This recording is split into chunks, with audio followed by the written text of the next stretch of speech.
Document we are taking up in this chapter. It is a charter, it is a constitution of the company. It prescribes for answers to the 5 questions which any outsider would initially like to know about a company.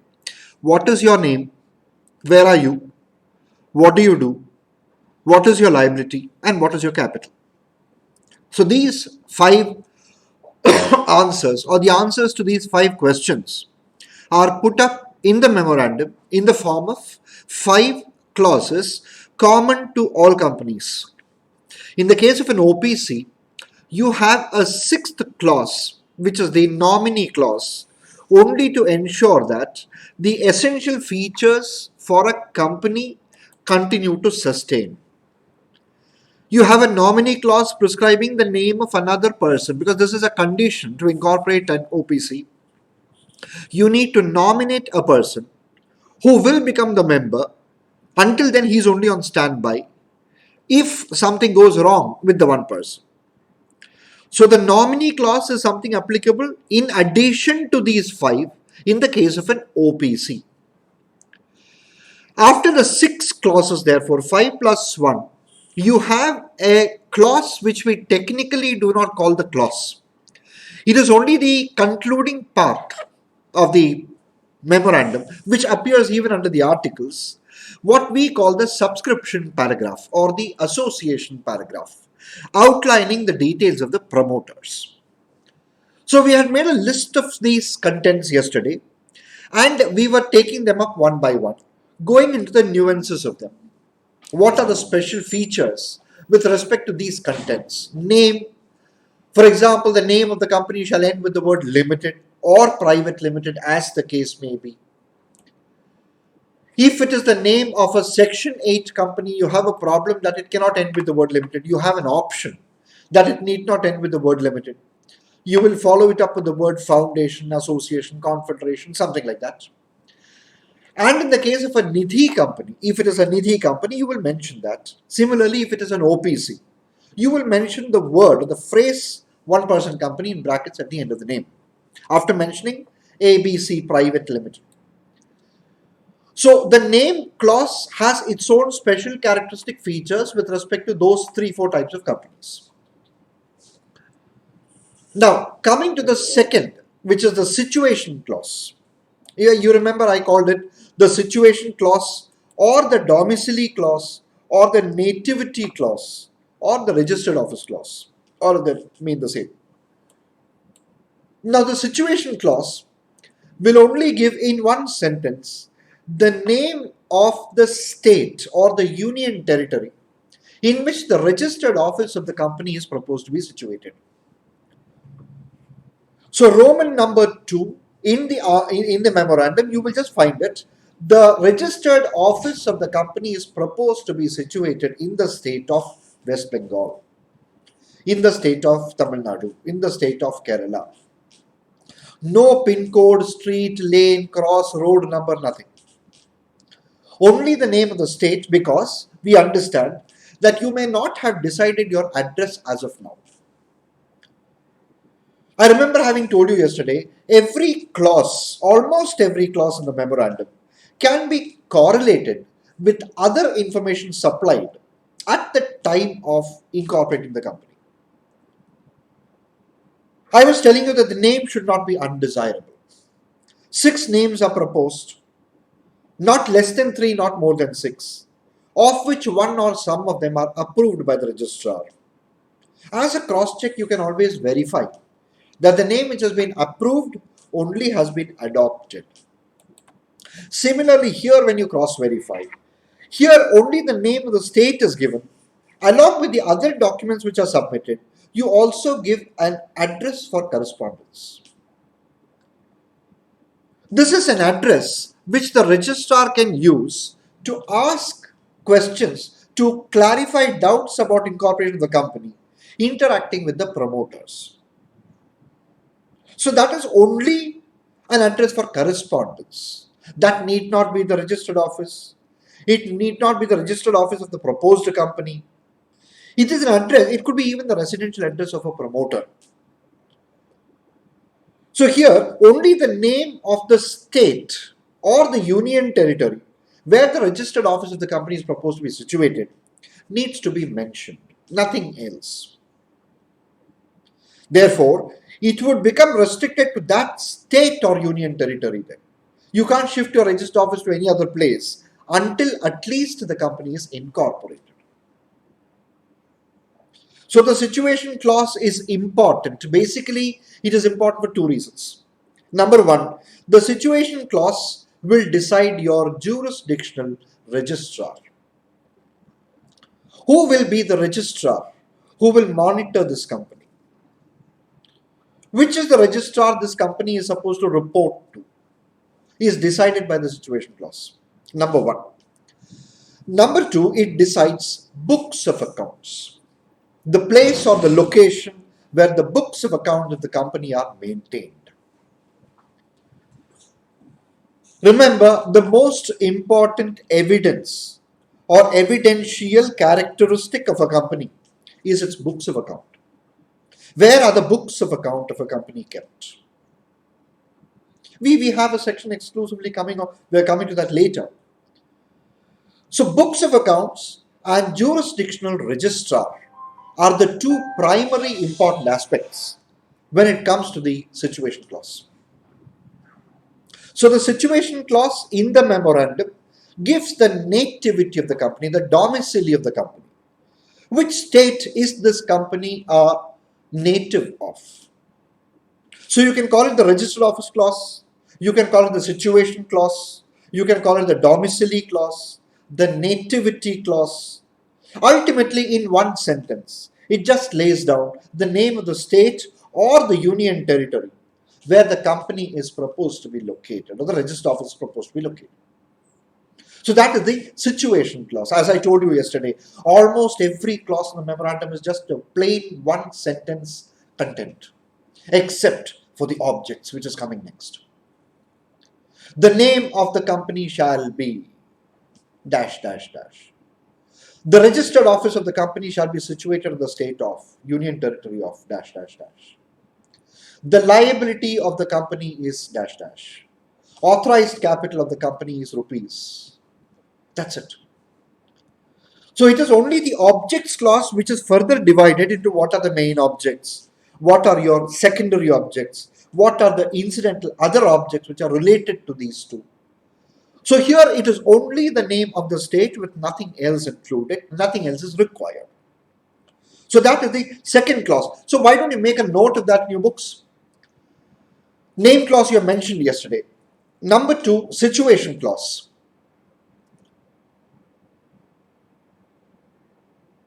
This part of the memorandum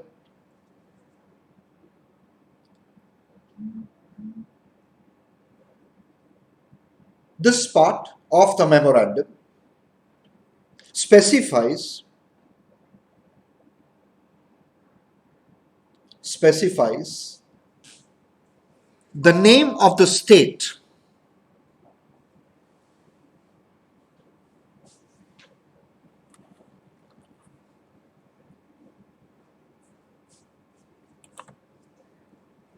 the name of the state or union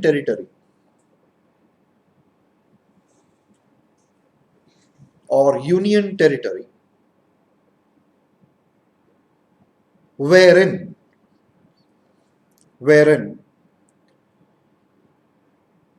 the registered office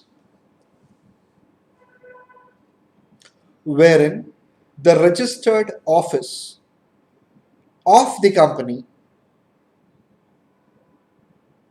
the registered office of the company is proposed to be situated.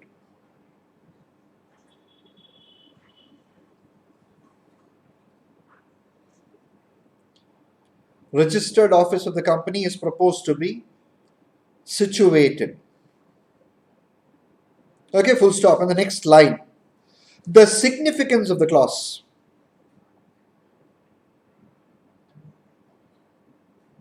The significance of the clause is in the determination. The significance of the clause is in the determination of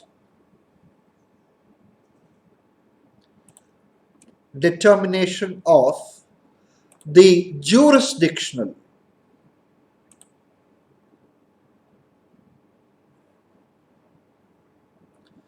jurisdictional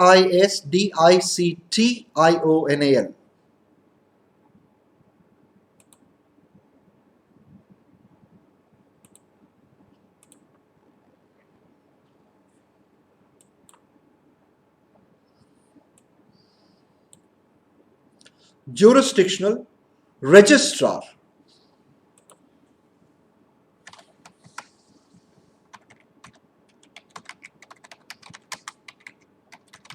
Jurisdictional registrar and location of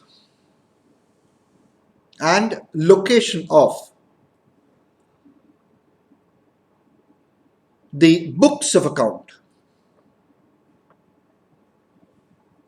and location of the books of account.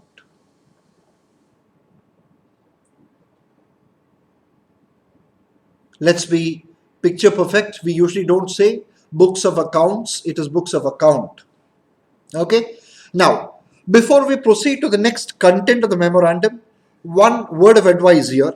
When it comes to a company with respect to any legislation or statute, I am concerned only with its registered office. In common parlance, you would have heard about plenty of offices of a company. You hear of the head office, you hear of an administrative office, you hear of a zonal office, a registered office, a works office. None of them is relevant. When it comes to the Companies Act, when it comes to the Income Tax Act, the GST law, whatever it is, we are concerned with the registered office. That is the place where this company has obtained registration. That will decide your registrar, your jurisdictional authority under any statute. So that is about the situation clause. Cross-verifying this with our other documents submitted for cross-verification, it is only that slip of paper where you are given a correspondence address. Between that and this, there need not be a connection at all, unlike the name. Because the registrar would like to ensure that your name is not undesirable. Only the name which has been approved has been adopted by the company. So name clause, situation clause. I was telling you yesterday, let me remind you, I want you to remember these clauses in that order. Name, situation, objects, liability, capital, nominee for an OPC, and something which is not a clause, which is the concluding part of the memorandum, association paragraph, the subscription paragraph, just giving you details about the promoters of the company, the subscribers to the memorandum. So that is the situation clause. Now the third is the objects clause, the basic purpose for which this company is set up. Now, this objects clause, which is the third in the content and the order, is very important for a concept we are going to develop later on called ultra wires. You have taken a list which I'm going to take back from you today. I've erased it in front of you yesterday. I gave you the list and I said, you keep it, I will use it later. After we go through the nature of the document, the contents of the document, the form of the document, is it mandatory? Is it a public document? How do you amend this? You remember that? Now, along with that, there is one concept called ultra wires. Very, very dangerous. Ultra wires is the four walls within which a company operates. And this objects clause has a direct relevance to the concept of ultra wires coming up later. And for the time being, for the moment, ultra means beyond or exceeding. Wires means powers or authority. So when a company does something, or when any person for that matter does anything exceeding the authority conferred on him or it, that act or transaction, arrangement, whatever, is called ultra vires. And the problem with an ultra vires transaction is it is void. Not even voidable in certain cases, or voidatable. So an ultra vires transaction or an ultra vires activity of a company has a direct reference to the concept, the principle of objects clause. So the objects clause is the third. As the name indicates, it is the purpose for which a company is established. And naturally, this is why is Ria waiting?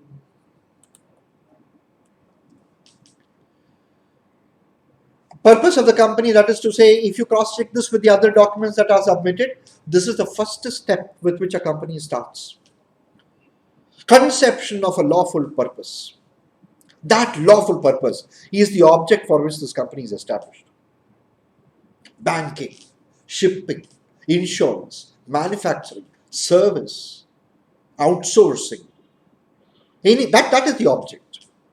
So what is the object for which a company is established? Now, the problem with a company is only the objects which are specified in the objects clause of the memorandum are permissible for a company, are within its powers, or intra vires.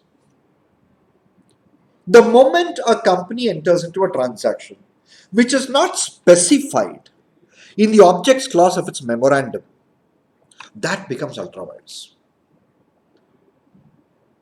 So, objects clause connected to the conception of the lawful purpose with which a company's incorporation process starts, and the concept of ultra vires coming up later. Once you connect them, you'll be astounded. That is the most important part of this clause.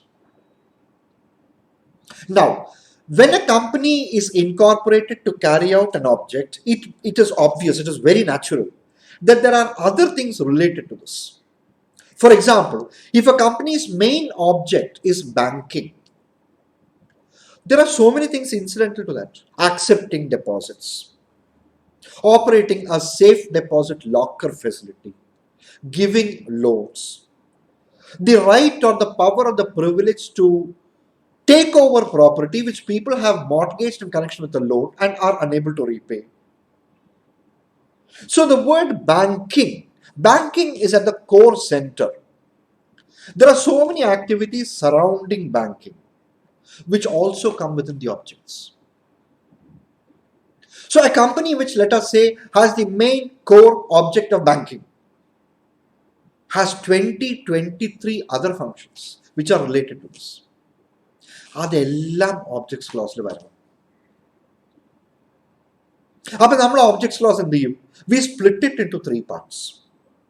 Of course, Companies Act 2013 does not insist on the split up, but we do it as a healthy practice.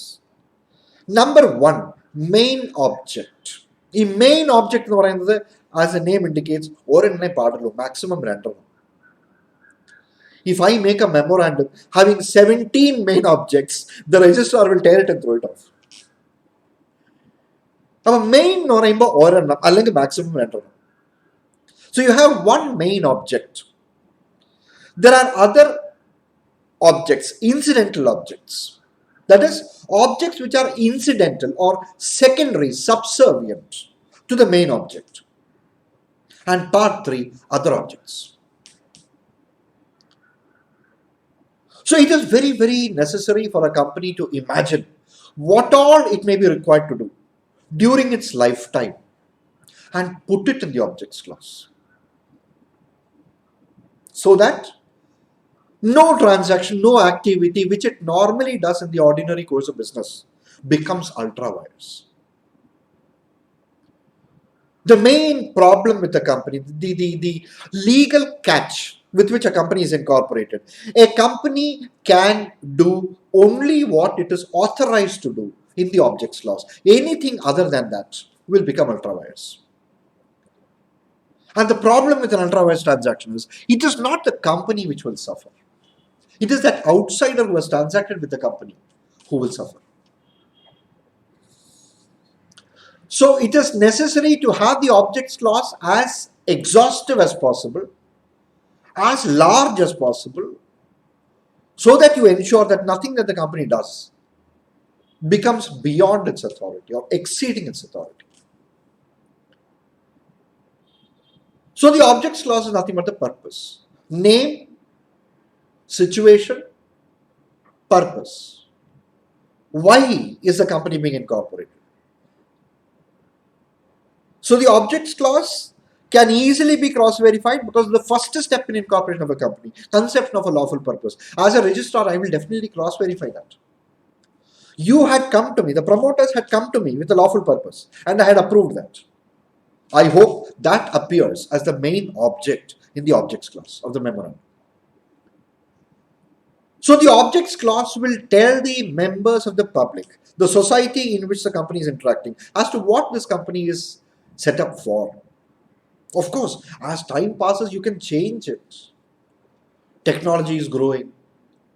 There might be so many other things which this company can very, technically mix up with its activities. Let us say a company is incorporated today, 3 years later, there is something else which has come up as a new object. You can include it.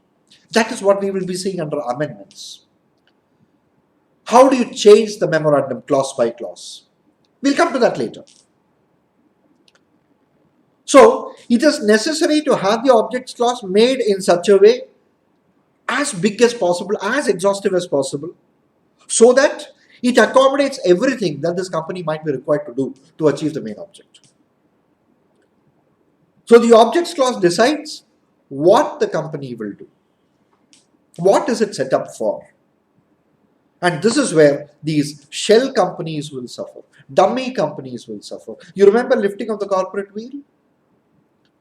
Companies which are set up but doing nothing for 1 year.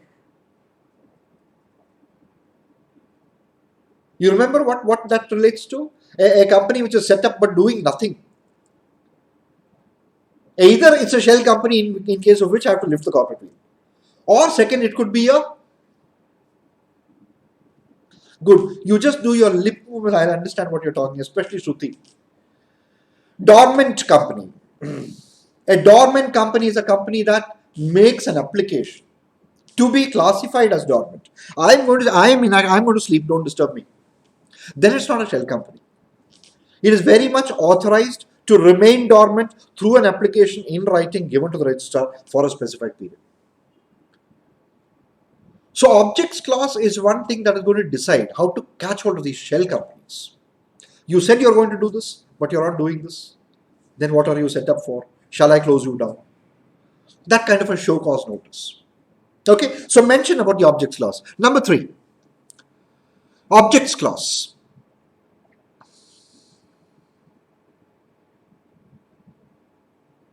Objects clause.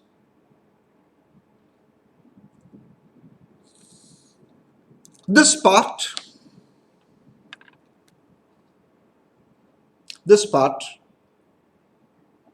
of the memorandum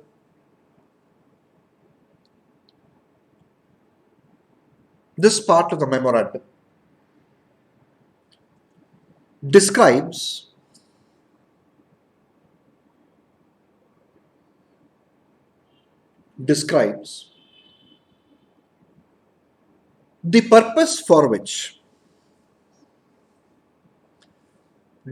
the purpose for which the company is set up. The purpose for which the company is set up or incorporated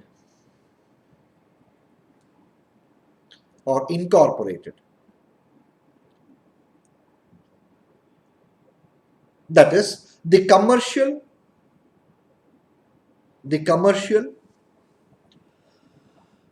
or business motive,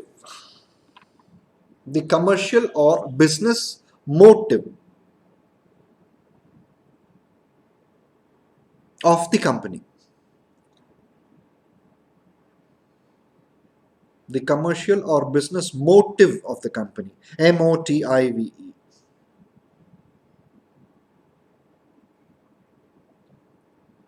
Okay, in the next line, a company is authorized.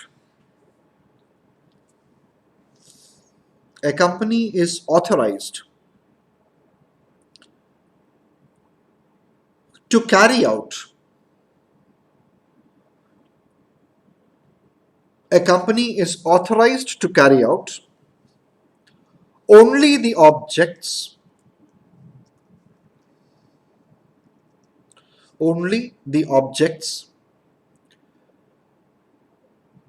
set out in this clause. Set out. Only the objects set out in this clause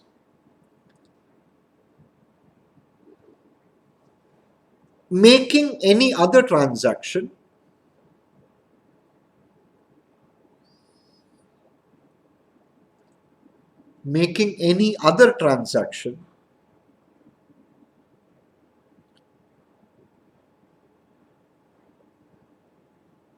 ultra wires. Making any other transaction ultra wires.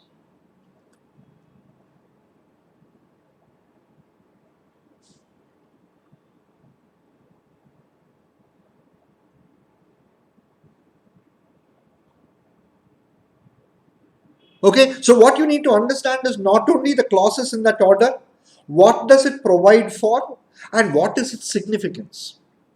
The importance of the name clause, the importance of the register office clause, the importance of the objects clause. This is very important, and this is the biggest part of the memorandum. Right? So, to avoid the size, to avoid the clutter in the clause, we split it into three parts. So, in the next line, the objects clause in the memorandum, the objects clause in the memorandum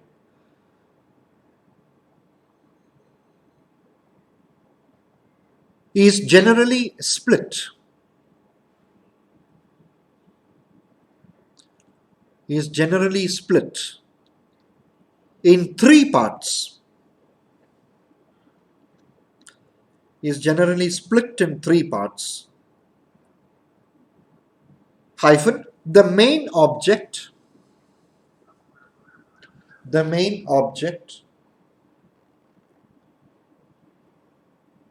comma, incidental objects,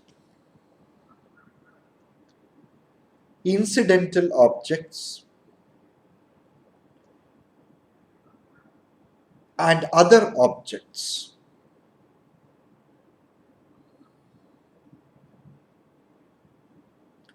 Main object, there is no plural. You can have a maximum of two there. Other objects in the plural. Incidental objects in the plural. Okay, അപ്പോൾ main എന്ന് പറയുമ്പോൾ main ഒന്നേ പാടുള്ളൂ. ഒരു maximum രണ്ടെണ്ണം ആവാം. Not more than that. Everything else is put into either the incidental objects or the other objects. Okay, so object. After some time, when we come to amendments, ultrawires, etc., I'll be playing with this word object. This word object has multiple meanings. And we have a very, very important case law coming up, which I'll be introducing when I come to this system or the concept of ultrawires. Okay, so that is the objects clause. Now, what is the next in line? It is the liability clause. The liability clause is very simple. It only specifies the nature of the liability, the extent of the liability. That is to say, is the liability of the company limited? If it is limited, to what extent it is limited? Otherwise, that it is unlimited. So it is a one-line statement. Normally, it appears like this. The liability of the members of the company is limited to the extent of the amount remaining unpaid on the shares held by them. Simple. Otherwise, you just have to say liability of the company is unlimited. Now, as a registrar, how will I verify this? If this clause says the liability of the company is unlimited, I will go and check up and see the name, that the word limited is not there. So these are the things how you cross-verify between different documents which are submitted. You can't contradict. So the liability clause only specifies the nature of the liability, and if it is limited, the extent to which it is limited. So finish off that. Come to the fourth. Liability clause. Liability clause This clause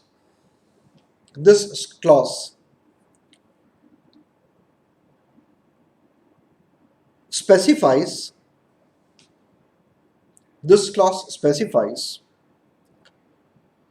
the nature of liability,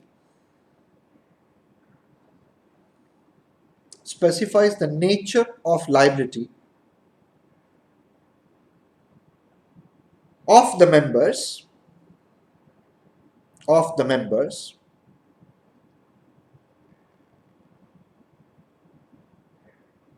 and if limited,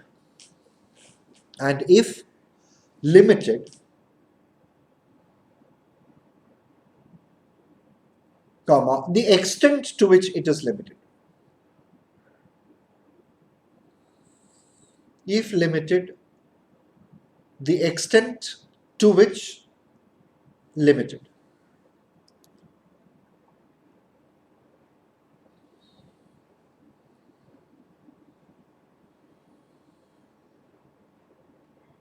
Okay, so name, situation, objects, liability. Done. Now comes the capital clause. I am talking to chartered accountants here. You know that the capital of a company is divided into 5 stages. The authorized capital, also called nominal capital, also called registered capital, issued capital, subscribed capital, called up capital, and the paid up capital. And naturally, you will understand that the concept of issued capital, subscribed capital, called up or paid up capital is a matter of choice. It's a matter of decision making. Directors decide when to issue out of authorized capital. Public decides how much to subscribe for it. Company decides when to call up. And the public pays. I mean, the shareholders pay. So, after the authorized capital, all the others are business circumstantial decisions, which means I can't include that in the memorandum. That you see in the balance sheet. Memorandum authorized capital മാത്രമേ കാണുള്ളൂ. And what is the authorized capital? The maximum capital this company is authorized to raise through the issue of shares at any point of time in its career, unless it is amended to increase that. Let us say a company is today incorporated with an authorized capital of 1 crore 50 lakhs. 6 years later, it decides it wants to increase this. It needs more money. You can modify it, you can increase it, no problem. So unless it is amended or increased like that, the maximum capital that this company can raise in the form of share capital issue is the authorized capital. Now it is called the registered capital for a very important reason. This is the capital on which the company pays its registration fees. The stamp paper on which the memorandum and articles are printed, that is decided. The quantum of the stamp paper is decided by the authorized capital. That is why it is called registered capital. So authorized, registered, or nominal capital. Nominal means for name's sake, or nominal comes from the word name. This is the capital by which the company is known when it is incorporated. So understand it very clear. Yeah, I can't introduce the issued, subscribed, called up or paid up capital in the memorandum. It's not possible. That keeps changing. That's a decision. That's business decision that you take. Authorized capital is mentioned. And authorized capital must be mentioned as so much, divided into so many shares of so much each. Authorized capital is Z, made up of X shares of rupees Y each. That is the way it must be mentioned. Authorized capital is 10 lakhs, made up of 1 lakh shares of rupees 10 each. And that should tally. X is equal to Y into Z. So this is just the capital of the company by which the company raises funds. What is the maximum it can raise by the issue of shares?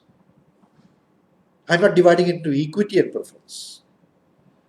A company can have a classification of equity shares. Equity shares further classified into different classes. Preference shares. That doesn't make a difference. What is the total share capital? Share capital is equal to equity share capital plus preference share capital. Okay, so it is only the total share capital of the company divided into a certain number of shares of a certain denomination each. Anything of them can be subsequently changed. Either the X or the Y or the Z. Okay, so come to that next. Number 5. Capital clause. Capital clause.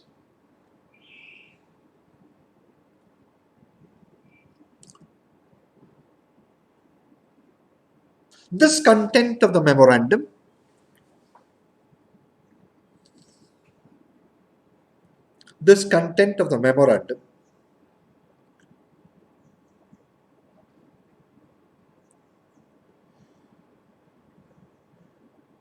provides for the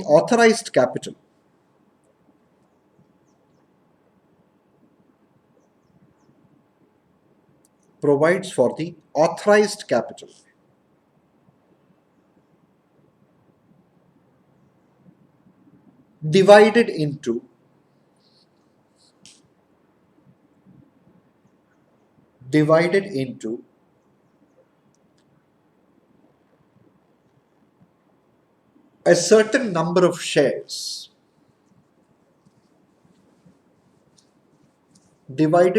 a certain number of shares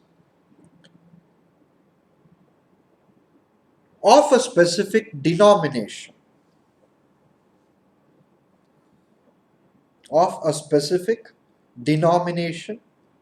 each.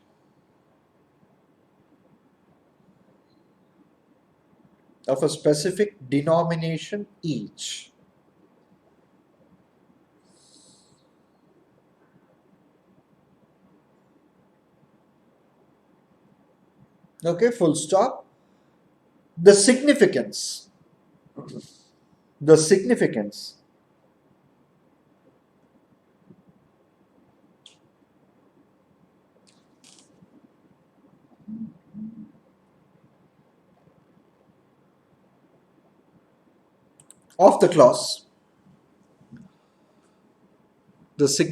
of the clause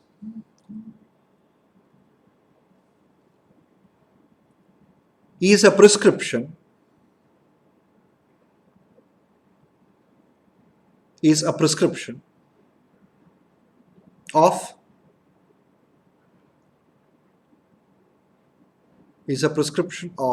the maximum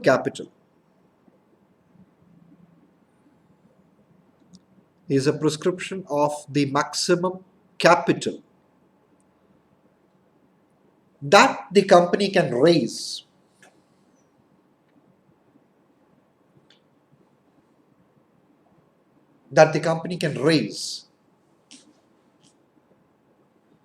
during its lifetime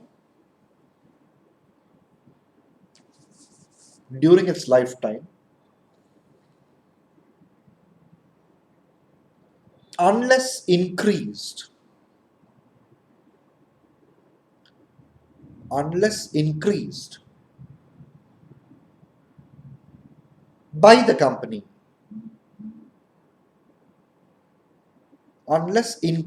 by the company subsequently.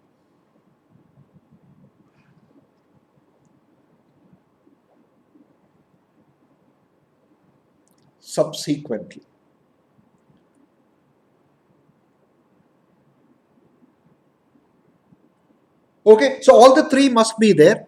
What is the capital? How many shares? How much each?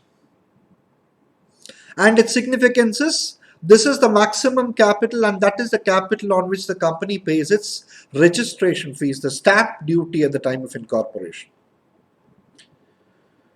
Okay, after you put that full stop, continue there. It is the basis for payment of registration fees.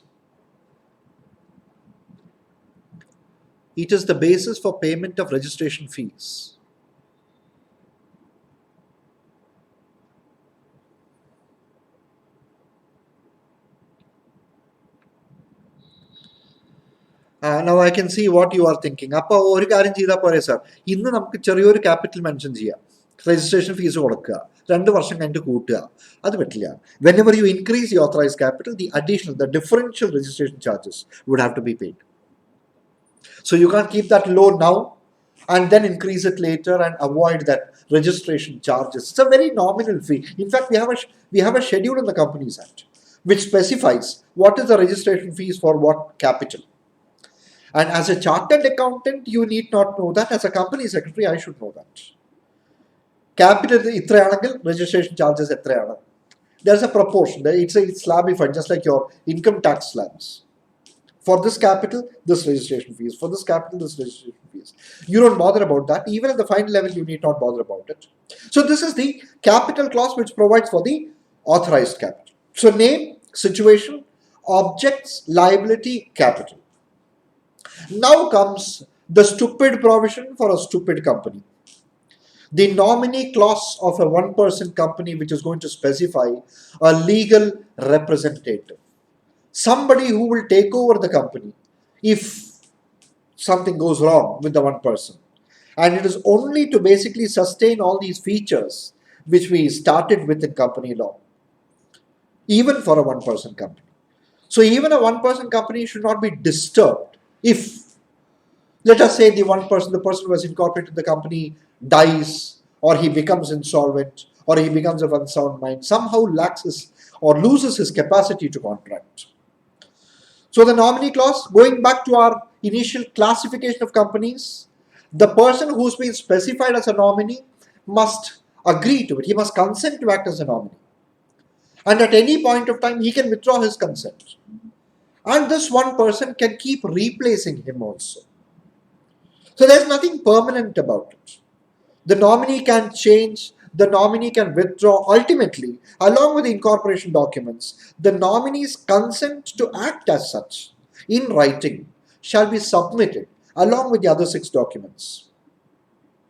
That is, your application for incorporation, the memorandum, the articles in form number INC 32 and 33, affidavit, certificate from a CA, other affiliations of the promoters. അപ്പോൾ അതിൻ്റെയൊക്കെ കൂട്ടത്തിൽ ഇതൊരു one-person company ആണെങ്കിൽ ആ one person, the other person's consent to act as such is also filed naturally. So this is a clause which is exclusively applicable only to a one-person company, but for a one-person company, it is mandatory. Okay, so come to that next. You can serial number it as 6. Nominee clause. Nominee clause.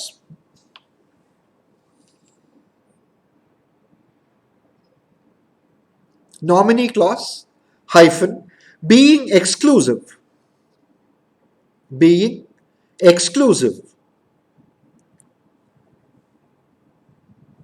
to an OPC,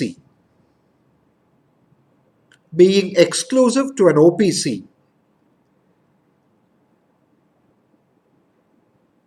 comma, this part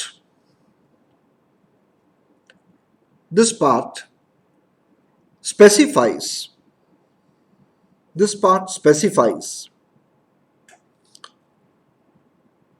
the name of a nominee. This part specifies the name of a nominee who shall become the member.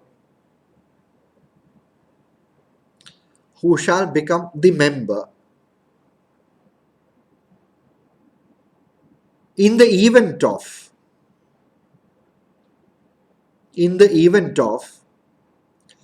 death or incapacitation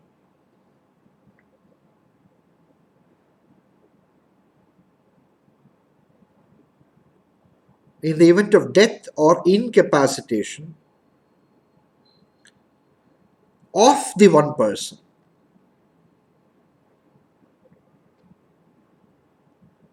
Death or incapacitation of the one person.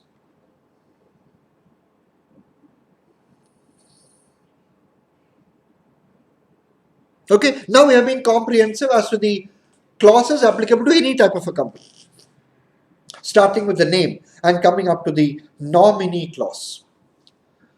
Now, the seventh part, 5 plus 1 for the OPC plus the next, which is a concluding paragraph. I want to avoid calling it a clause. It's a paragraph.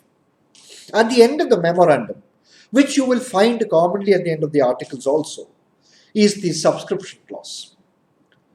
Now, the subscription clause is also called the association clause or paragraph, which gives you all the details of the promoters. I'll be giving you a list of all these things which are there in the subscription clause. Typically, that paragraph in the memorandum has the wordings: we, the following subscribers to the memorandum, agree to take up the number of shares set against our names as an evidence in this memorandum of association or in this articles of association. And you have a table. You have a table with 5-6 columns. Serial number, name of the promoter. I'll come to a list. What are the contents here that you will have?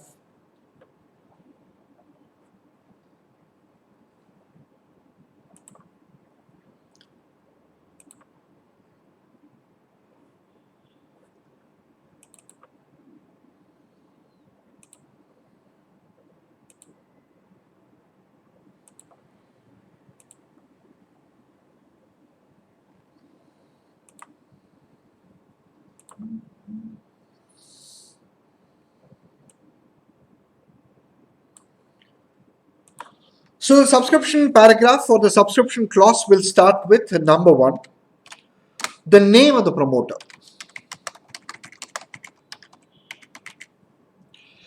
Then you would have the father's name, which will have to be followed, I suppose, even in the case of a married lady. It's not the husband, it's the father's name. Then comes the age and date of birth. After the age comes the address. Address of the promoter, naturally the residential address, or if he has a business. If let us say he's a sole proprietor, then he can give his proprietary business address also. The fourth is the address. Then comes the occupation. What does he do? And you take any memorandum practically in real life, you'll see most of these occupation columns are filled up as business. Just business. What business? Nothing is mentioned. So what is your occupation? Are you a teacher? Are you a businessman? Are you a professional? Are you a politician? So the occupation must be specified there. And finally, after that comes the number of shares which are proposed to be subscribed.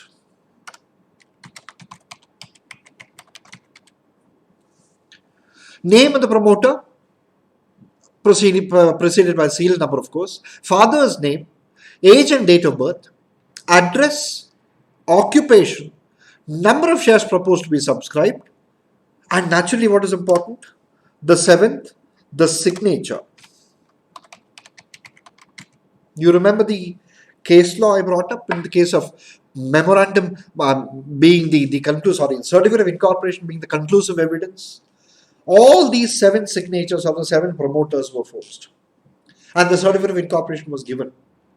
And still it was considered to be valid. So these are the normal contents which you will find details about the promoters in the subscription clause. So before that, we will just make a note of it. Just mention next. Don't put a number 7. Just write it in the next slide. Subscription or association paragraph. Subscription or association paragraph. Don't use the word clause. That is why I am not numbering it. The other 6 are clauses. This is the concluding winding up paragraph. Subscription or association paragraph. This part of the memorandum,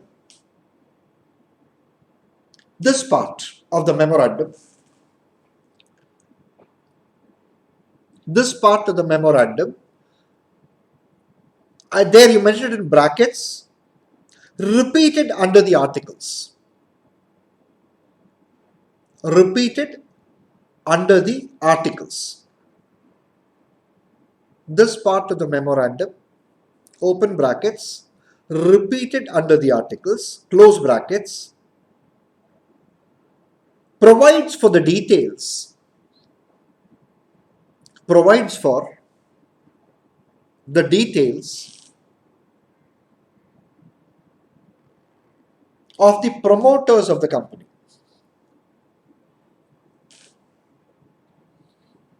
Provides for the details of the promoters of the company.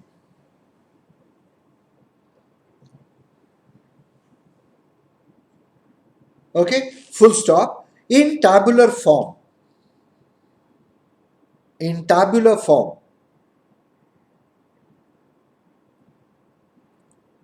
Comma, it includes, in tabular form, it includes the following details. The following details. And take it down again. This order is pretty important. Name of the promoter, father's name, age and date of birth, address, occupation, number of shares proposed to be subscribed, and signature.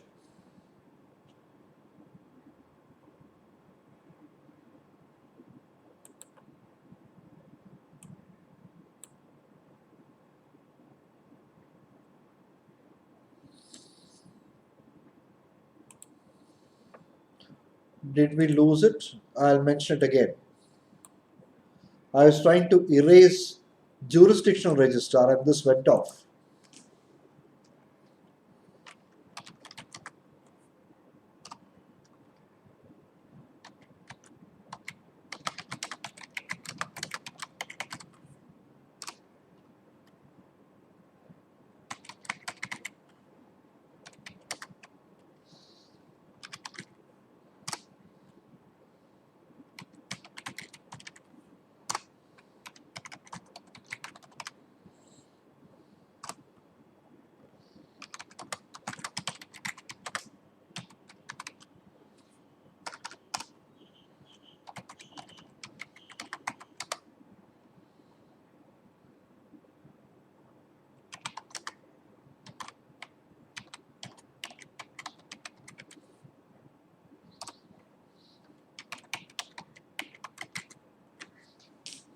Name, age and date of birth, father's name, address, occupation, number of shares proposed to be subscribed, and the signature.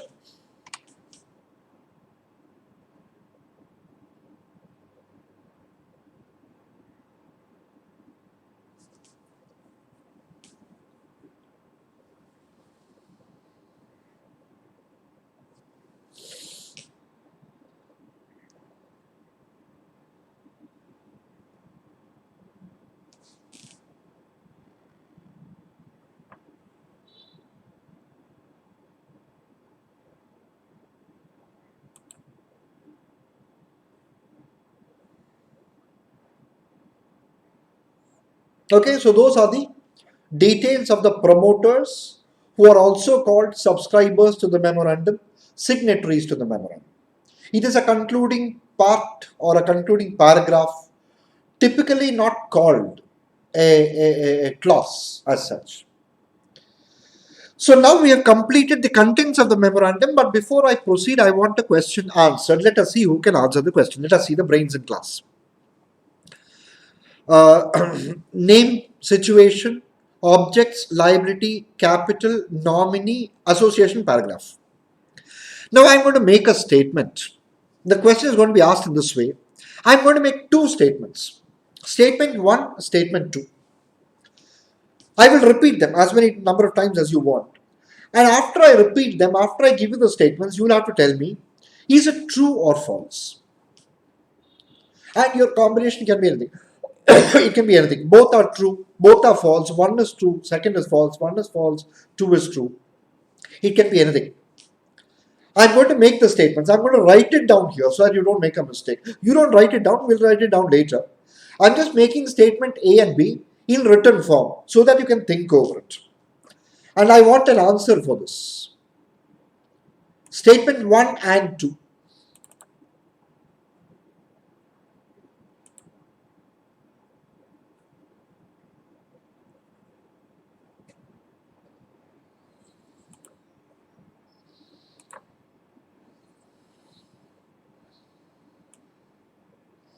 Now, watch the sentences carefully. I'm using my words carefully.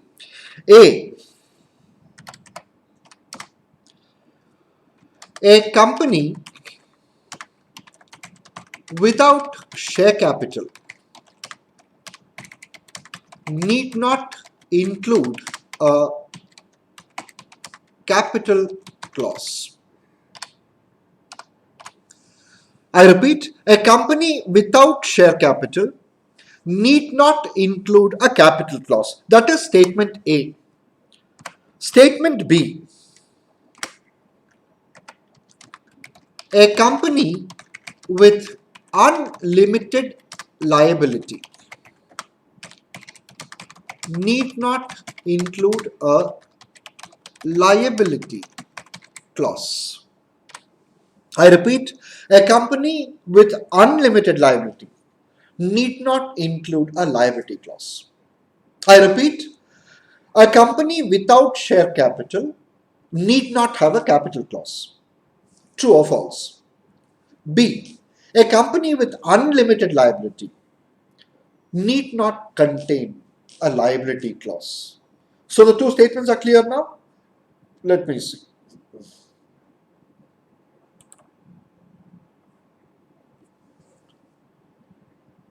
A company without share capital need not have a capital clause. A company with unlimited liability need not have a liability clause.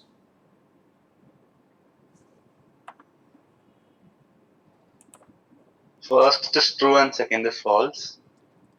First is false and second is true. First is false and second is true.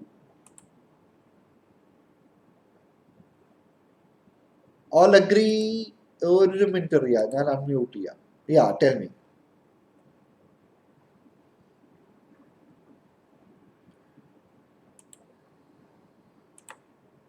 First is false and the second, what is the first one by the way? A company without share capital need not have a share capital. You're calling that false. Think again. It's mandatory, right? Which one? Which one is mandatory? Capital clause is mandatory. Capital clause both is are mandatory. Mandatory for all companies. Okay, what about the second? The liability clause. A company with unlimited liability, or the other way, a company without limited liability need not have a liability clause.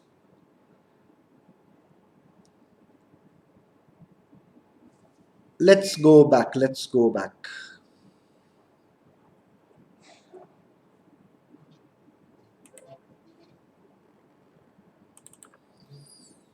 A company without share capital need not include a capital clause.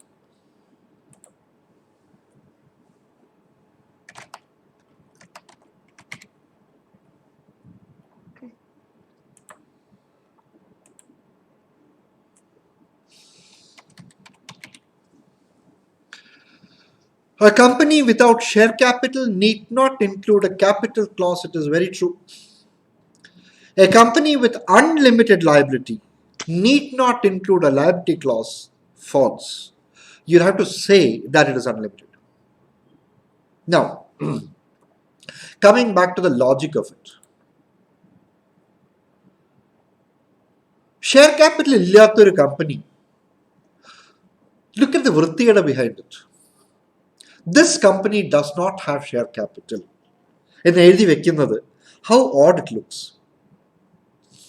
So as a chartered accountant, when I see a memorandum without a capital clause, I should understand that this company doesn't have share capital. Therefore, when a company is without share capital, instead of mentioning that you don't have share capital, you just avoid the clause.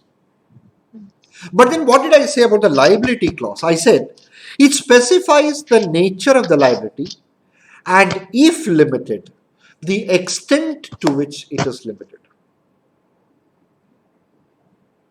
Upper limited ആണെങ്കിലും unlimited ആണെങ്കിലും liability clause വേണം. Forget the nominee clause, of course, that is exclusive to OPC. I'm talking about the other clauses here. What does this mean? Every clause other than the capital clause is mandatory. Ria, I'm borrowing your words, is mandatory. Capital clause is applicable only to companies having share capital. So, when a company makes a memorandum, submits a memorandum to the registrar for incorporation, and the registrar sees that the capital clause is not there, he will not ask them, have you missed it out? He will take it on record that this company doesn't have share capital. So, that's a very, very important point to learn. എല്ലാ കമ്പനിക്കും പേരുണ്ട്, എല്ലാ കമ്പനിക്കും address ഉണ്ട്, എല്ലാ കമ്പനിക്കും ഒരു ഉദ്ദേശമുണ്ട്, എല്ലാ കമ്പനിക്കും ഒരു തരം ലയബിലിറ്റി ഉണ്ട്. പക്ഷെ ക്യാപിറ്റൽ എല്ലാ കമ്പനിക്കും ഉണ്ടായിക്കൊള്ളണമെന്നില്ല. In fact, this is the purpose for which, or these are the various small cases where the classification of companies that we studied will come into picture. The various types of classifications of companies, there are about 19-20 classifications that we saw. And that I said is only under the company law. Income tax has its own classifications also. Domestic company, foreign company, closely held company, widely held company. Company law matram oru 19 classifications undu. And look at the important features of these individual classifications. So, moral of the story, a company without share capital need not have a capital clause. Every company shall have all the other clauses, keeping nominee aside. Okay, make a note of that. It's a very important note. Note, a company without share capital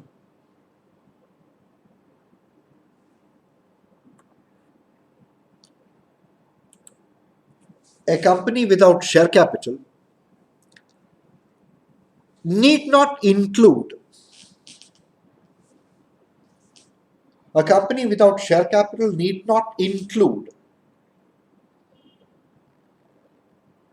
a capital clause,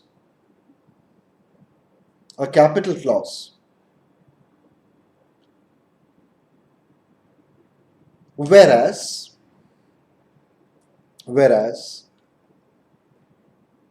all other clauses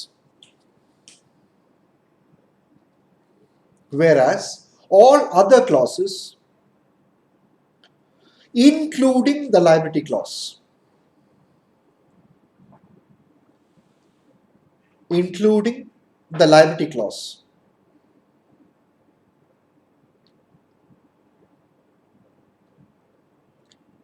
are mandatory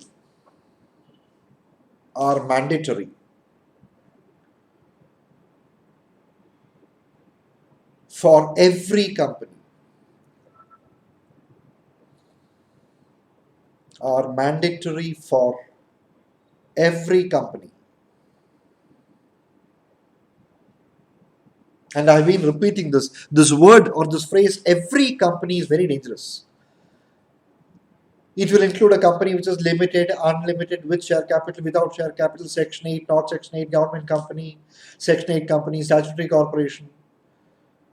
The word every company is very important. Of course, forget about all the other classifications. Public and private is important for us.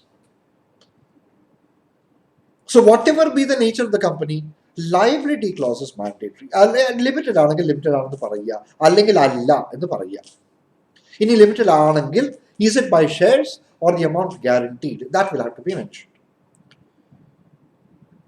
So that is about the contents of the memorandum. Let me repeat. The order is important. Name, situation, objects, liability, capital, if applicable, nominee, association, paragraph.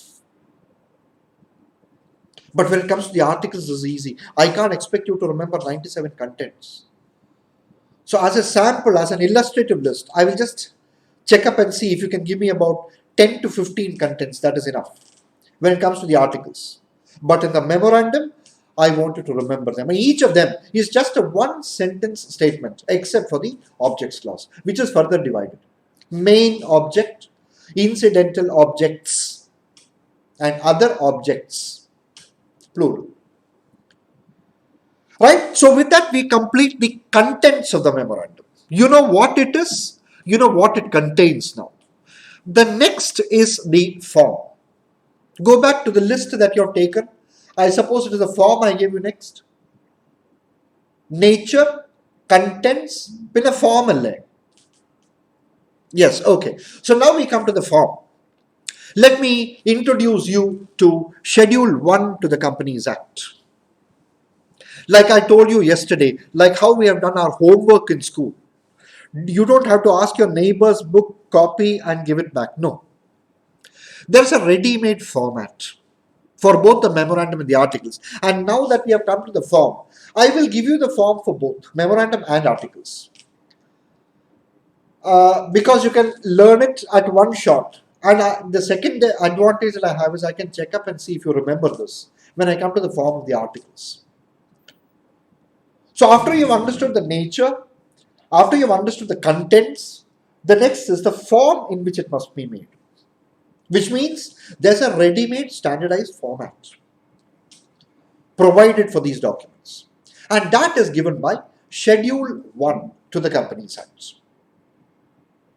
I am sorry to say, I will expect you to remember 10 formats. 10. They're all given in the form of tables.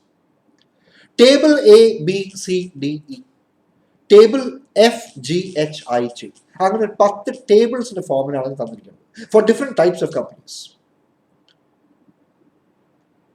Upper we are, for the form, going straight to Schedule 1 to the Companies Act, which is the biggest schedule in the Companies Act, providing for 5 forms of the memorandum for 5 different types of companies and 5 forms of the articles for the same classification there. 5 തരം companies identify ചെയ്തിട്ട് അവർക്കുള്ള മെമ്മോറാണ്ടമും ആർട്ടിക്കിൾസും ടേബിൾസിന്റെ ഫോമിൽ provide ചെയ്തിരിക്കുക. Table A, B, C, D, E, table F, G, H, I, J. I will write it down here, but before that, mention it. Come to the next part of the memorandum, form. Form of the document.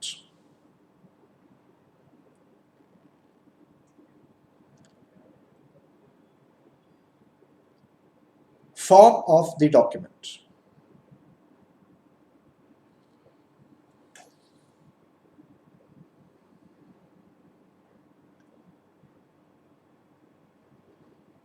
Okay, the form in which a company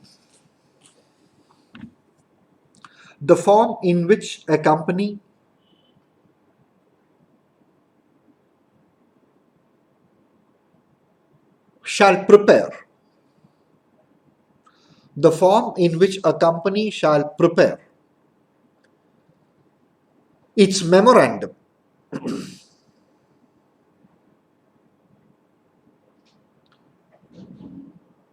the form in which a company shall prepare its memorandum and articles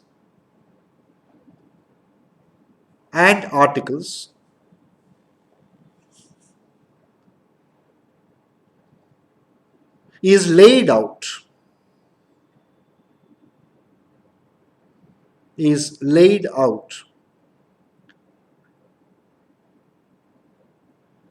in Schedule 1, Roman number 1, in Schedule 1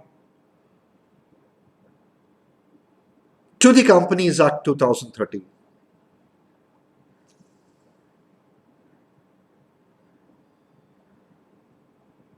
I've told you this before, whenever you use the word schedule, you always say schedule to the act. And when you say section, it is section of the act. Okay, now I'm going to give it to you in a format.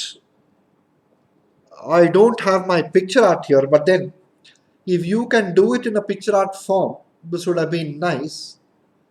It is in 10 forms. It looks like this. 1 minute, let me just erase this first.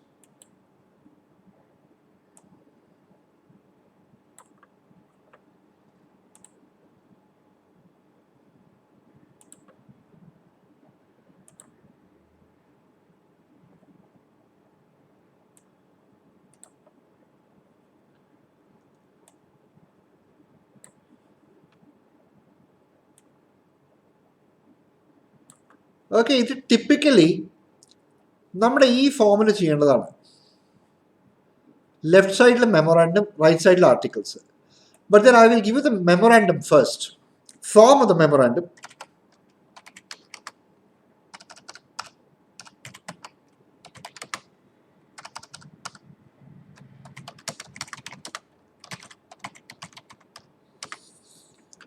Of. Okay.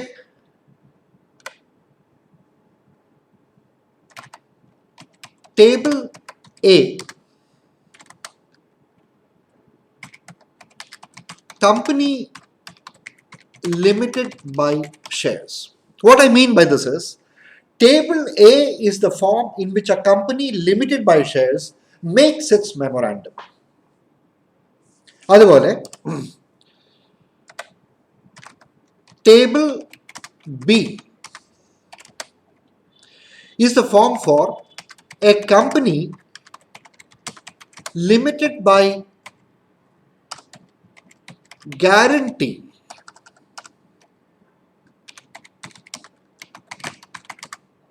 without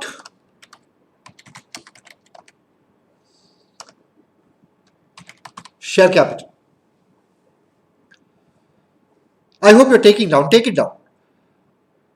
These are the formats given by Schedule 1 to the Act. Table A is the form of the memorandum of a company limited by shares.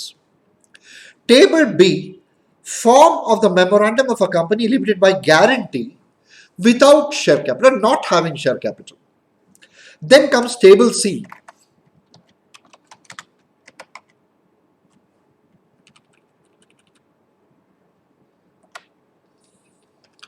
Table C would be for a company limited by guarantee having share capital.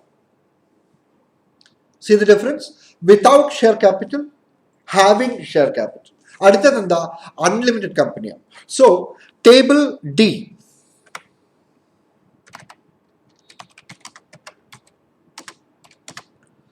Table D is the form of the memorandum of a company which is unlimited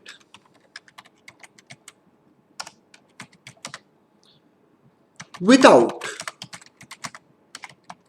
share capital.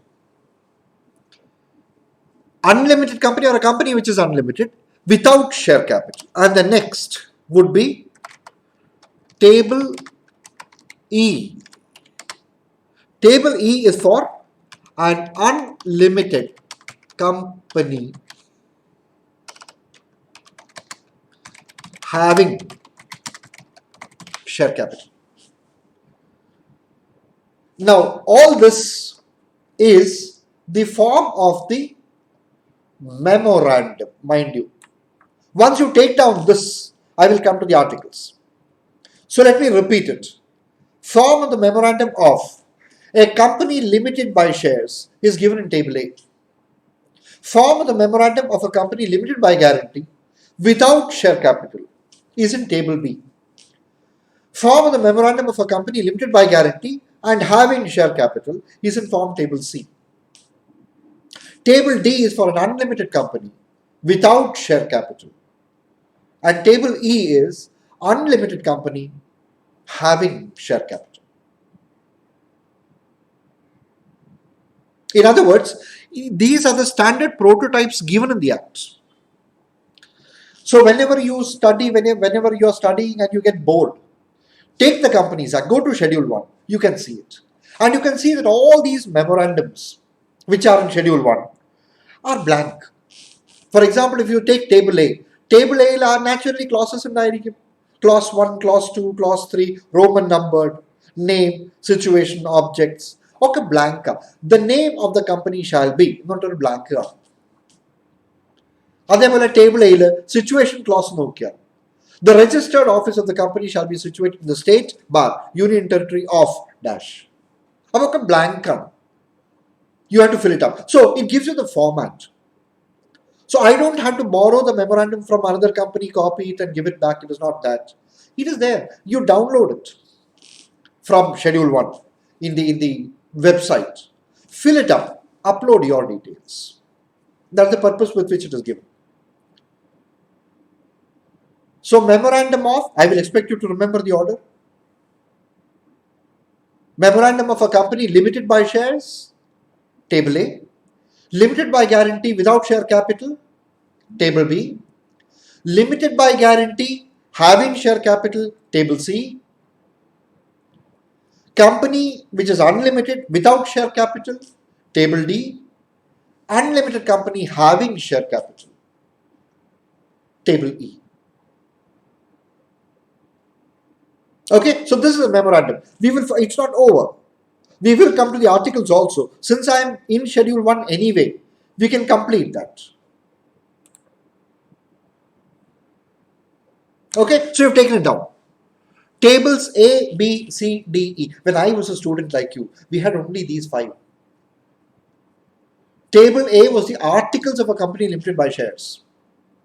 Table B was a memorandum of a company limited by shares. Table C was memorandum and articles of a company limited by guarantee without share capital. Then company limited by guarantee with share capital as an unlimited company. Today they are very specific. Memorandum in 5 forms. Articles in 5 forms. So memorandums, we have seen it. Now, I don't expect, you need not, there's no question of memorizing these forms. But which table is applicable to which company? I'm sorry to say, you should know it. And there's an order for it. Company, limited. Limited company, limited by guarantee without share capital, limited by guarantee having share capital, unlimited company without share capital, unlimited company with share capital. Idana order. Now, I don't understand why Sachin Pilot did it, but when it came to the articles, our order only tettichu. A minor change. So, for the articles, it will start with F. 5 തരം companies മെമ്മോറാണ്ടമിന്റെ ചെയ്തതുപോലെ തന്നെ ആർട്ടിക്കിൾസിന്റെയും 5 the same classification of companies, but the order got slightly reversed. You have to be a little careful. That should not have been done. It will mean the same order. I don't understand why he did it. But then now we are forced to remember that the order is swapped. So when it comes to the articles, even the articles will take it down right now, so that we can save that time when we come to the articles. Coming to the articles now, I'll just make a change here. Form of the articles.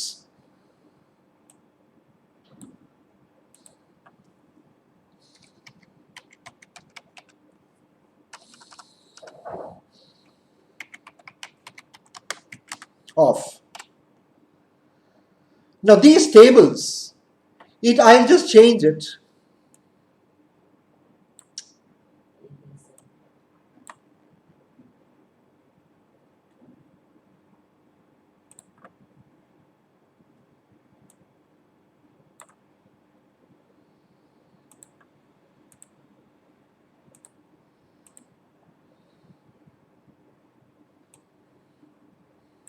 We will be starting with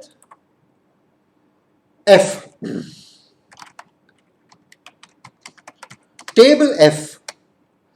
Table F is the articles of a company retain that limited by shares, or limited articles of a company which is limited by shares. The same as in the case of table F. So table A and table F parallel. Table A is the memorandum of a company limited by shares. Table F is the articles of a company limited by shares. Then table G. Now notice a minor difference. Table G is the articles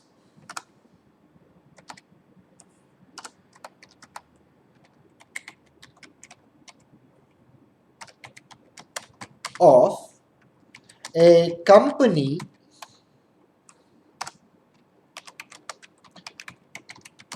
limited by guarantee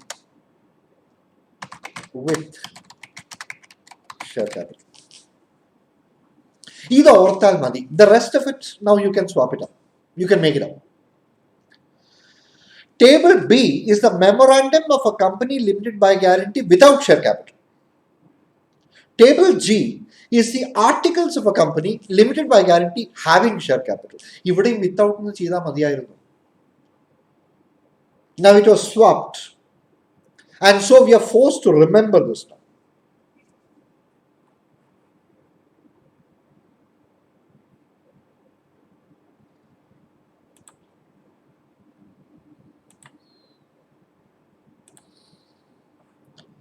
Then it would be table H.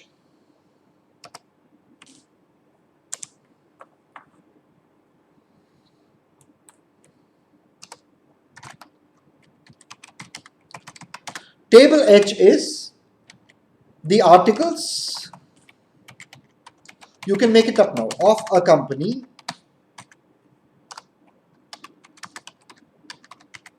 limited by guarantee without share capital.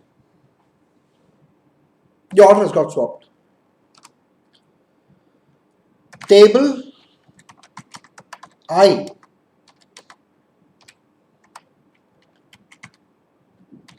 articles of a company which is unlimited with share capital.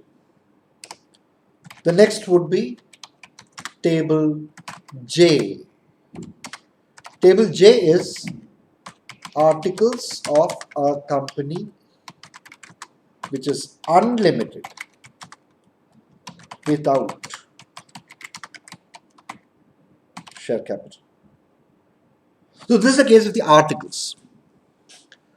G and H, I and J, slightly swapped when you compare it to the memorandum. So it's a crisscross combination. Table A with table F. Table B with table H. Table C with table G. Table D with table I and table E with table J for the corresponding memorandum and articles of companies. So, limited by shares, limited by guarantee having share capital, limited by guarantee without share capital, unlimited company with share capital, unlimited company without share capital. Up and order memorandum and articles in that order without. I mean share capital, keeping table A and F as it is. So now you have 10 different formats for these documents indicating that they are all standardized.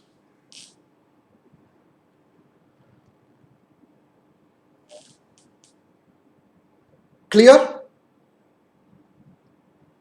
Memorandum A to E, articles F to J, order slightly reversed except for the first two, table A and table F.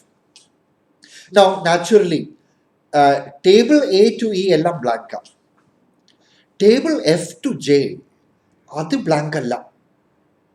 Adil you have the provisions, they are all for the articles. I'll come to this later when I come to the articles, the ready-made articles in the Act.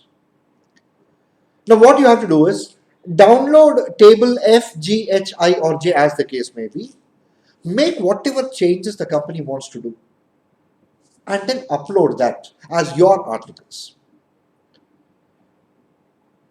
I remember while taking a class in Chennai, it was a huge class, I came to this question. It was a crash course for the examination. And I just came to a question. What is table F? It was just a question asked. And I got a wonderful answer. A student who gets up and says, sir, table F is the default articles. Perfect. That is the word. Default articles are. അതായത് ഒരു company അതിൻ്റെ സ്വന്തം articles ഉണ്ടാക്കിയില്ലെങ്കിൽ ആ table F ആ കമ്പനിയുടെ articles ആയിട്ട് മാറും. അപ്പോൾ ഒന്നുകിൽ ടേബിൾ എഫ് എടുത്തിട്ട് അഡാപ്റ്റ് ചെയ്തിട്ട് അപ്ലോഡ് ചെയ്യണം, അല്ലെങ്കിൽ ഞാനൊരു ആർട്ടിക്കിൾസ് ഉണ്ടാക്കിയിട്ട് അതിൽ പറയണം table F in schedule 1 of the companies act will be my articles. Or else table F is taken and they say 50% shall be exactly as it is in table F. The remaining 50%, my articles will stand like this. So there's a lot of chemistry, there's a lot of correlation between a company's own articles and table F. I hope you are understanding why I'm referring to table F. That is the most common type of company. It's only academic. Limited by guarantee, unlimited company, with share capital, without share capital, I'm not bothered. My most popular company is a company limited by shares. That's why I'm referring to table F. And when I am teaching my final students, whether it is CA final or CS final or CMA final, I don't allow a student to enter the class without having a copy of table F. I don't make that insistent on you. For you, it's okay. Table F കയ്യിൽ ഉണ്ടെങ്കിൽ final company law becomes easy. And naturally, table F will be nothing but a reflection of the Companies Act itself. അപ്പോൾ table F ഒരു default readymade articles ആക്ടിൽ കിടക്കുന്നുണ്ട്, അത് എടുത്തിട്ട് adapt ചെയ്താൽ മതി. That becomes the company's own articles then. So I have two articles now. Default articles, my own articles. To what extent I want a similarity, I will decide. I mean the promoters will decide. So let me repeat. I'm not looking at the screen. You also don't look at the screen. Let's try to revise it. What is the form in which these documents must be made? Table A, memorandum of a company limited by shares. Table B, memorandum of a company limited by guarantee without share capital. Table C, memorandum of a company limited by guarantee having share capital. Table D, memorandum of an unlimited company without share capital. Table E, memorandum of an unlimited company with share capital.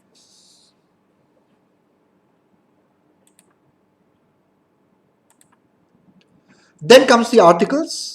In respect to the articles, it is Table F, articles of a company limited by shares. Table G, articles of a company limited by guarantee having share capital. That's it. Then you solve it. Table H, articles of a company limited by guarantee without share capital. Table I, articles of an unlimited company having share capital. Table J, articles of an unlimited company without share capital. That's why I said without.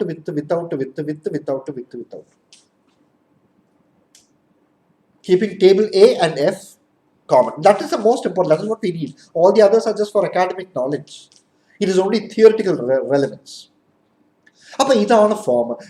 I repeat what I said. I told you, somehow beg, borrow, steal a copy of the memorandum of a public company. Get it, keep it as a reference copy. അതേപോലെ table F എപ്പോഴെങ്കിലും I told you, എൻ്റെ എല്ലാ ബാച്ചിലും ഒരു accounts പുലി ഉണ്ടാവും, ഒരു tax പുലി ഉണ്ടാവും, ഒരു FM പുലി ഉണ്ടാവും. അങ്ങനെ കമ്പനി ലോ പുലികൾ വല്ലതും ഉണ്ടെങ്കിൽ I would advise you take a copy of table F and keep it with you. Table F is a nice reflection of the Companies Act itself. Companies Act അതേ reflection അതിൻ്റെ readymade ആർട്ടിക്കിൾസിൽ ഉണ്ടാവും. Okay, so this is the form of the articles. Shall we take a small little break and continue? I'll be back in 10 or 15 minutes. Off here. Now the off here, let this be here.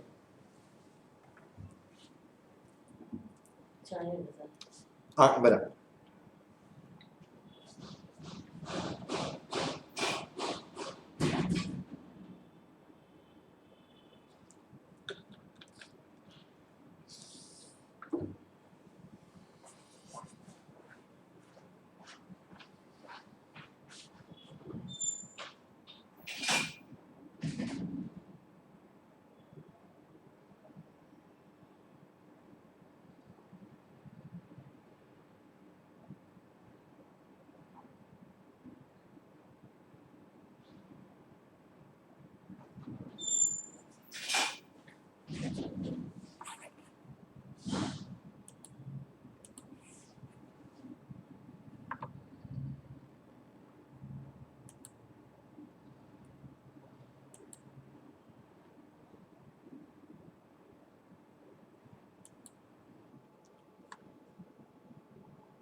അവരൊക്കെ bedding റെഡിയാക്കി വെച്ചിട്ട് അവരേക്കുള്ളത്. Right, so we'll continue. Yes, sir. Articles, form FGHIJ is where we had stopped. Now I'll keep checking you on this every now and then. I'll just stop by and ask you what is table H, what is table D.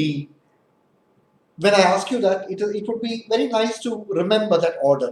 Table A, B, C, D, E. The five forms of the memorandum, and G onward, F, G, H, I, J are for the articles. Now this is the form of the articles. By the way, I want to tell you a പ്രശ്നം ഞാൻ കാണുന്നുണ്ട്. I don't know if you have noticed it. Table A, B, C and table F, G, H is fine. Articles, memorandum of a company limited by shares, limited by guarantee, having share capital, without share capital. അതൊക്കെ എനിക്ക് മനസ്സിലായി. Now look at table D, E, I and J. Memorandum of an unlimited company with share capital. നിങ്ങൾക്ക് ആർക്കും ഈ സംശയം തോന്നി കാണില്ല. But now it strikes me. Unlimited company having share capital. Possible? Well, why not?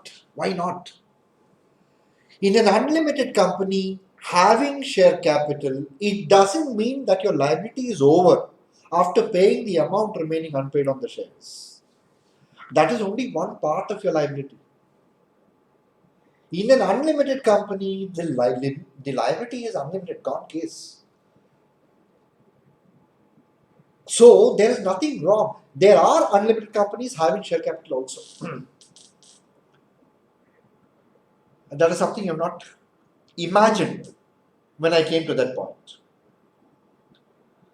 Now, let me just check my memory. You remember classification of companies after finishing the first 6. Let me see if I can remember. How did we start with the classification of companies? Limited, unlimited. Limited by shares, limited by guarantee. Having share capital, not having share capital. At the കഴിഞ്ഞിട്ട് I made you draw a classification. You remember? Limited company, unlimited company. Unlimited company, we left it off. Limited company, by shares, by guarantee. Limited by guarantee, I further divided. Having share capital, without share capital, and then we came to the liability of the member. For a company limited by guarantee, having share capital, I said it's a two-edged knife. When the company is continuing, you have to pay the amount remaining unpaid on the shares. When the company winds up, you have to pay the amount agreed to be paid as contribution. Double liability. ഓർമ്മണ്ടോ? അവിടെ go to that diagram now. You have to make a change.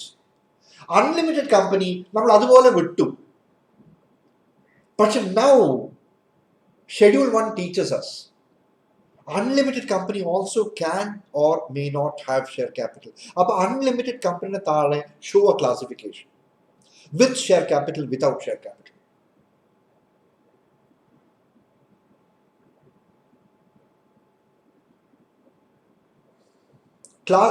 Let me remind you where it is. Classification of companies. After finishing 1, 2, 3, 4, 5, 6, before we started with private and public company, that is where you will see that chart. Our chart unlimited company is blank. After that, there is no further branching. I am asking you to give that branching now. Unlimited company, split it into 2, with share capital, without share capital. Fantastic.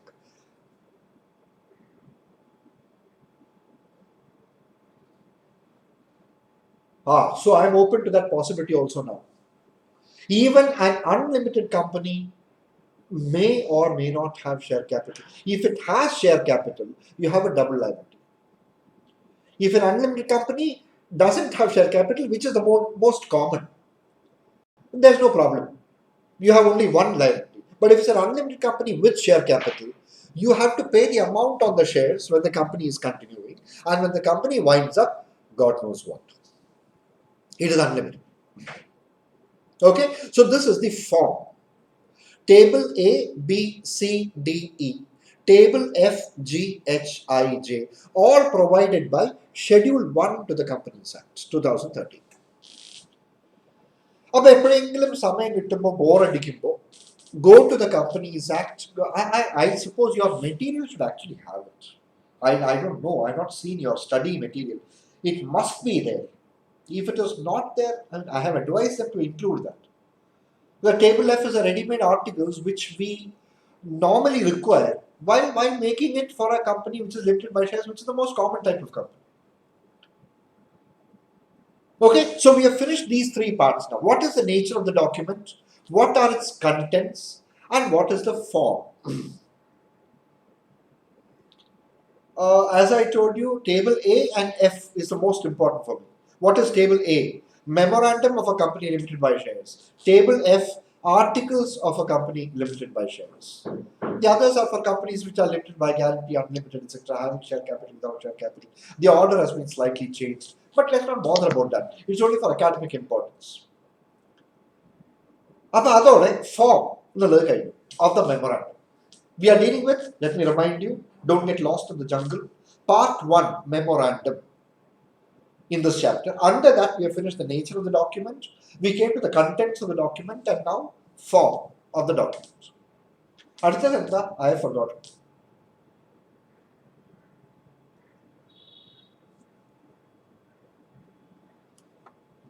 Nature, contents, form,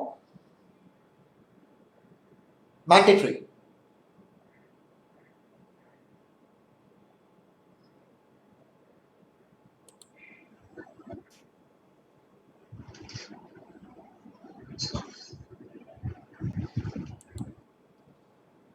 Kekaniya. Somebody unmute and tell me. Mandatory nature of document. Very good. Mandatory nature of the document. Is this mandatory? Companies Act 2013 solves that problem for us, but once upon a time it used to be a controversy. To understand the difference between making it mandatory and making it optional, let me take you back to old section 31 of the Companies Act 1956. Today there's no doubt. Memorandum is mandatory, articles is mandatory. Every company, private, public, section 8, government company, with share capital, with guarantee, without guarantee, whatever. It is mandatory. But there was a time when there was a confusion. Adi manslaya. I mean, that difference, it will tell you what is the difference between the old and the new law. Section 31, Companies Act 1956, used to say, again, I'm talking of history, but a little relevant to understand the importance of making it mandatory today. Section 31 used to say, follow it carefully, every public company limited by shares, I repeat, every public company limited by shares may, and every other company shall, prepare and submit a copy of its articles of association, prescribing rules and regulations for internal management at the time of and for the purpose of incorporation. Again, that used to be only for the articles. Memorandum was mandatory even then. അപ്പോൾ പണ്ടൊരു കാലത്ത് articles public company limited by shares ആണെങ്കിൽ optional ആയിരുന്നു. But then, that is the most popular type of company. That is a company we are dealing with in 96% of the cases, public company limited by shares. Don't you think it should have been the reverse? Public company limited by shares is mandatory, മറ്റുള്ള കമ്പനീസിന് ഓപ്ഷണലും ആയിട്ടാണ് ശരിക്കും വേണ്ടിയിരുന്നത്. But look at how it was put. Every public company limited by shares may, and every other company shall, along with its memorandum. prepare and submit a copy of the articles prescribing rules and regulations for internal management at the time of and for the purpose of incorporation. But that was a smart provision. What that meant was, in the case of a public company limited by shares, suppose I am the company secretary who is getting a public company limited by shares incorporated. I go with my set of documents, I carry my file with me to the registrar and I submit my file. The registrar sees the memorandum. He doesn't see the articles. He goes by the affidavit given. He goes by the address for correspondence. He sees the other affiliations of directors, promoters. He sees that certificate by a CA. Articles ഇല്ല ബാക്കിയുള്ളവർക്ക് ഉണ്ട്. അപ്പോൾ രജിസ്ട്രാറുടെ ഓഫീസിൽ ഇരിക്കുന്ന clerk, he is programmed to open the drawer of the table. He will take out table F, attach it with this and throw it. Take it for registration. But if it is any other company which submits these documents, articles illegal, the clerks in the registrar's office will ask you articles evidence. Articles ഉണ്ടാക്കി കൊണ്ടുവരും. പക്ഷെ ഒരു public company limited by shares ആണെങ്കിൽ articles ഇല്ലെങ്കിൽ അവർ ചോദിക്കില്ല. ആ table F എടുത്തിട്ട് ആർട്ടിക്കിൾസ് ആക്കി എടുത്തിട്ട് ആ ഫയൽ കംപ്ലീറ്റ് ചെയ്തിട്ടെടുക്കും. Which means the registrar's office, everybody has that table F ready. This is why I said it is very important. It's very important at the final level at least. At this level, if you can just go through it once, it would be very nice. It will help you understand the provisions up to sections, let us say 147, 148, even up to 209. So it is, this is what I mean when I say that the articles is a default articles. Table F is a default articles. If you do not have your own articles, this will become your articles, whether you know it or not. And that is the importance of this table F. But today all that problem doesn't exist. Section 13 very clearly says every company shall prepare and submit a copy of its memorandum and its articles. So today there is no controversy at all as to whether this thing is mandatory or optional for the companies. Every company must have it. So just take that down in one line. Status of the document, mandatory status of the document. Mandatory status of the document.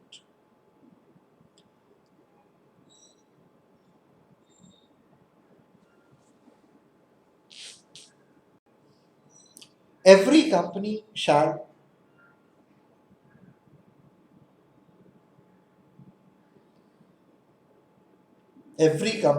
again, let me repeat the word every company is a very big word. Every company literally means every company, with no company being exempt. Every company shall prepare and submit. Every company shall prepare and submit a copy of its articles, a copy of its memorandum. A copy of its memorandum. Every company shall prepare and submit a copy of its memorandum at the time of,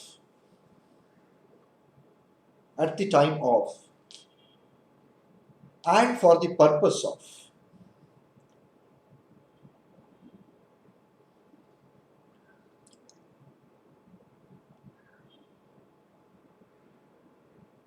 at the time of and for the purpose of incorporation.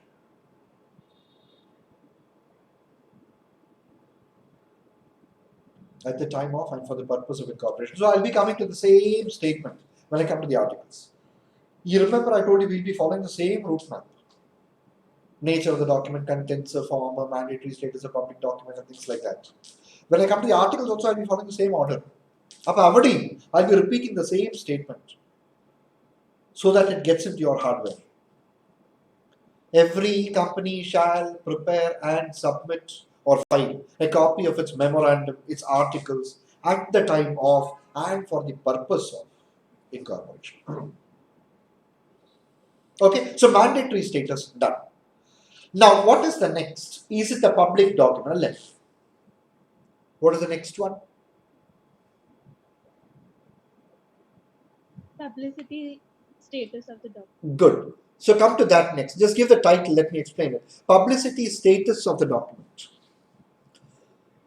Publicity status.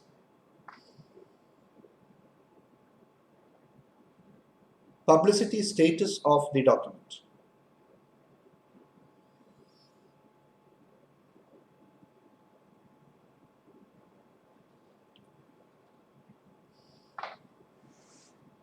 This question is so easy to answer when it comes to the memorandum and so bloody tough when it comes to the articles.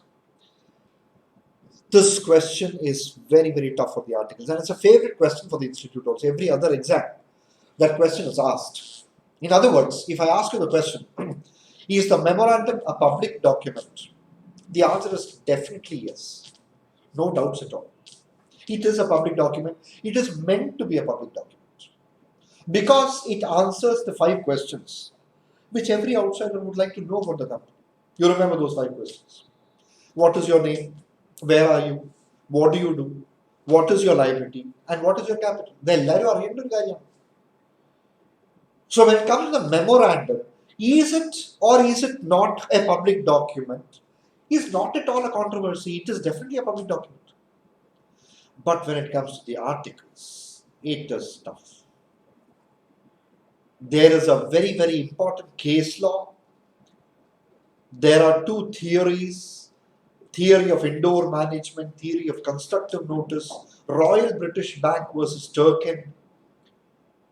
It is very complicated. But here it is easily said and done. Just like, is it mandatory? Is it a public document? Yes, it is a public document. So the memorandum of association of any company, including a private company, is a public document.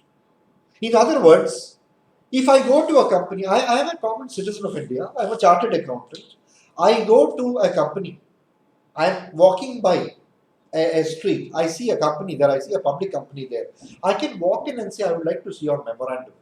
They are bound to give me a copy of it. Unless they say, ഇപ്പം തൽക്കാലം copies ഒന്നുമില്ല, ഒരു 2 ദിവസം കഴിഞ്ഞിട്ട് വരും ഞാൻ തരാം. For a nominal fee, they might take around 2 or 5 rupees from me and they can give me the memorandum. So suppose I go to the company's office and they say copies illa, I can go to the registrar. ആ സ്ട്രീറ്റിൽ അങ്ങനെ ഒരു company അതിന്റെ memorandum എനിക്കൊന്ന് കാണണം. The registrar is supposed to give it to me. So when it comes to the memorandum of any company, it is definitely a public document. There is nothing secret in it. There is nothing confidential in it. It contains details about the name, where the company is, what are its objects, what is it that it is set up for, what is its liability and what is its capital, which is something that an outsider has a right to know. And if it's an OPC, you have the name of the nominee, you have a subscription paragraph giving details of the promoters. So there is nothing wrong in providing. There is nothing wrong in, number 1, and it should be, number 2, and it is meant to be a public document. So memorandum is definitely a public document. There used to be a section 310 under the old Companies Act, which used to provide specifically that it is a public document. But today it is not even specified, which means that it is. So write that in one line. Publicity nature of the document. The memorandum of every company. The memorandum of every company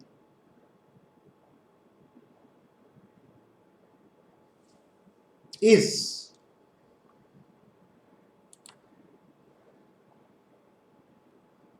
public document.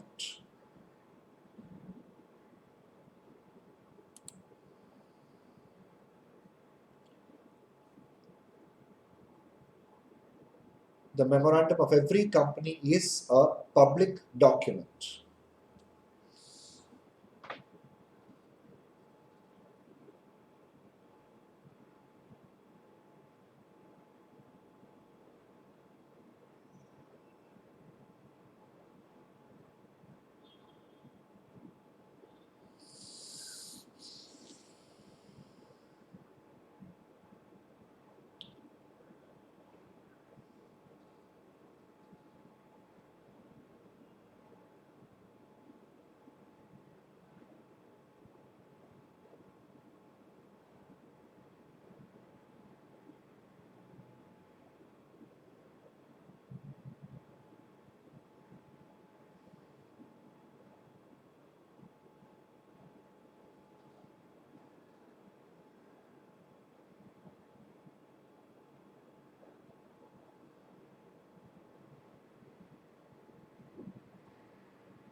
Okay, so the memorandum of every company, when I say every company, private, public, doesn't make a difference.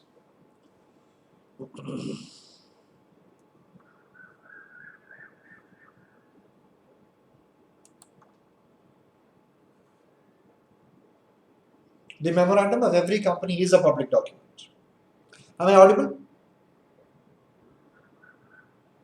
Kekando? Okay, full stop. I'm getting a message that my internet connection is not stable. That's the reason for this. Full stop. Continue there. The memorandum contains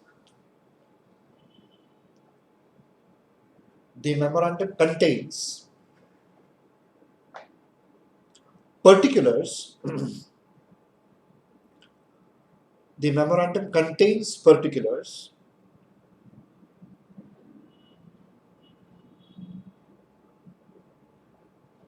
which every outsider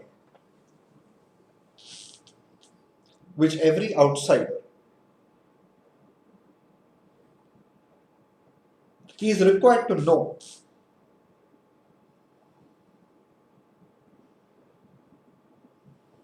Which every outsider is required to know relating to the company,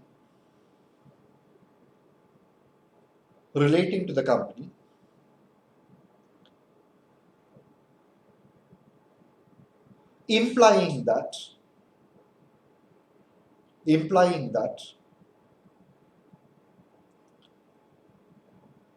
it does not contain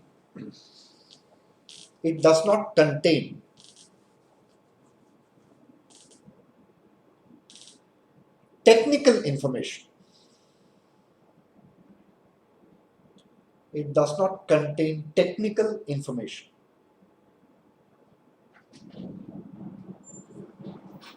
എന്തെങ്കിലും point കിട്ടില്ല.